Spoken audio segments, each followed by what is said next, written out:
नमस्ते फ्रेंड्स, मेरे YouTube channel astro गुरुजी में फिर से एक बार आपका बहुत बहुत स्वागत है।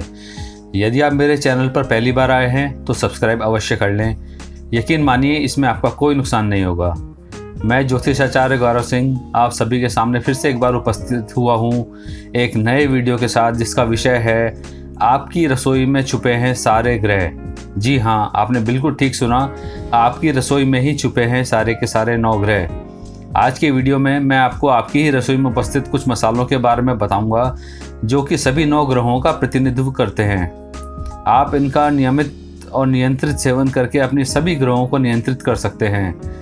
तो चलिए बिना किसी विलंब के शुरू करते हैं आज का वीडियो।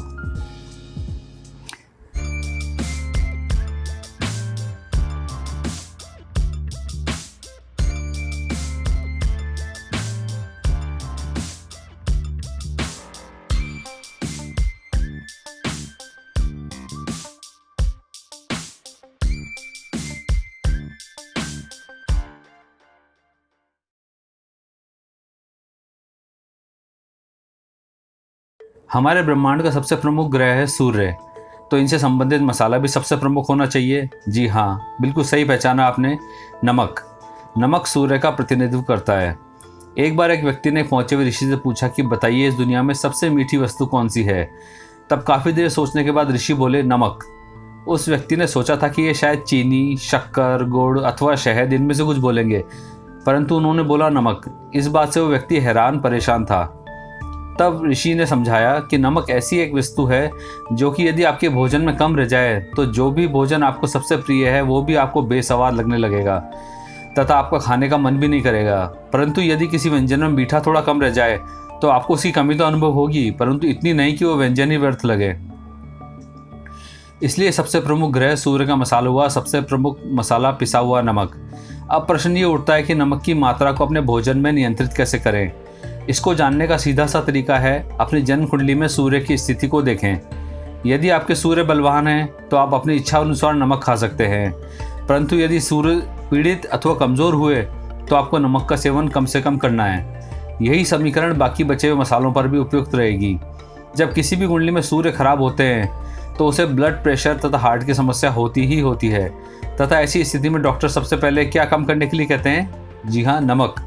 इसलिए नमक का प्रयोग सावधानी से कीजिए। हमारे ब्रह्मांड के दूसरे प्रमुख ग्रह हैं चंद्र। ज्योतिष में चंद्र माता, शीतलता तथा जल का प्रतिनिधित्व करते हैं। जिस प्रकार माता अपने बच्चों के प्रति स्नेहिल, मृदु तथा मिठास लिए होती है, उसी प्रकार रसोई के मसालों में चीनी चंद्र का प्रतिनिधित्व करती है। चीनी का प्रमुख गुण है मिठास तथा शीतलता। चीनी ना हो तो अधिकतर मीठे व्यंजन तथा पेय पदार्थ बन ही नहीं पाएंगे। समीकरण वही रहेगा कि यदि चंद्र आपकी कुंडली में अच्छे हैं तो बेझिझक चीनी का सेवन कीजिए, तथा यदि अच्छे नहीं हैं तो नियंत्रित रूप से सेवन कीजिए। अब हम बात करते हैं मंगल ग्रह की। आपकी रसोई में मसालों में पिसी हुई लाल मिर्च मंगल का प्रतिनिधित्व करती है। जिस प्रकार मंगल सेनापति हैं, इसलिए तीखा स्वभाव होना उनका प्राथमिक गुण है, उसी प्रकार लाल मिर्च भी अपने तीखेपन से भोजन में अपनी उपस्थिति दर्ज कराती है। समीकरण फिर वही रहेगा कि यदि मंगल आपकी कुंडली में अच्छे हैं तो बेझिझक लाल मिर्च का सेवन कीजिए, तथा यदि अच्छे नहीं हैं तो नियंत्रित रूप से सेवन कीजिए। अब हम बात करते हैं गुरु अथवा बृहस्पति ग्रह की।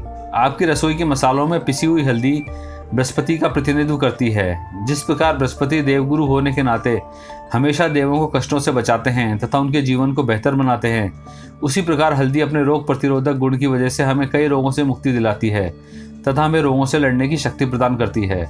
वैसे तो हल्दी किसी का भी नुकसान नहीं करती, परंतु फिर भी नियंत्रित मात्रा में सेवन आवश्यक है। अब हम बात करते हैं बुध ग्रह की। आपकी रसोई में पिसा हुआ धनिया बुध का प्रतिनिधित्व करता है।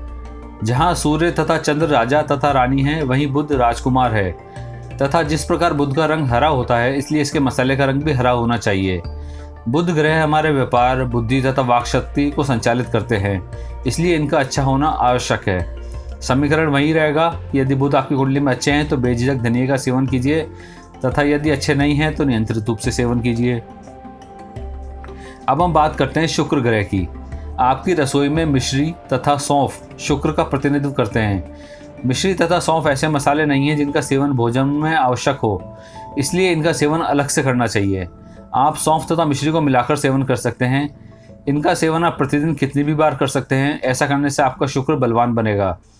आपने अक्सर देखा होगा भोजनालयों में भोजन के उपरांत सौंफ तथा मिश्री अथवा चीनी दी जाती है। भोजनालय के मालिक को केवल आपके स्वाद की चिंता नहीं है, अपितु उन्हें इस बहाने अपने शुक्र को बलवान बनाने का अवसर मिलता है। अब हम बात करते हैं शनि ग्रह की। आपकी रसोई में काली मिर्च शनि का प्रतिनिधित्व करती है। शनि का रंग काला होता है तथा स्वभाव कठोर तथा कसैला होता है, इसलिए काली मिर्च शनि का अच्छे से प्रतिनिधित्व करती है। भोजन में काली मिर्च को पीसकर अथवा साबुत किसी भी रूप में सेवन करने से आपके शनि को बलवान बनाया जा सकता है। परंतु समीकरण फिर से वही रहेगा कि यदि शनि आपकी कुंडली में अच्छे हैं तो बेझिझक लाल मिर्च का सेवन कीजिए, काली मिर्च का सेवन कीजिए, तथा यदि अच्छे नहीं हैं तो नियंत्रित रूप से सेवन कीजिए। अब बचे राहु तथा केतु, कुंडली के सबसे उद्दंड ग्रह, जिनके कारण आधी से ज़्यादा दुनिया दुखी तथा परेशान है। आपकी रसोई में जीरा राहु तथा केतु का प्रतिनिधित्व करता है।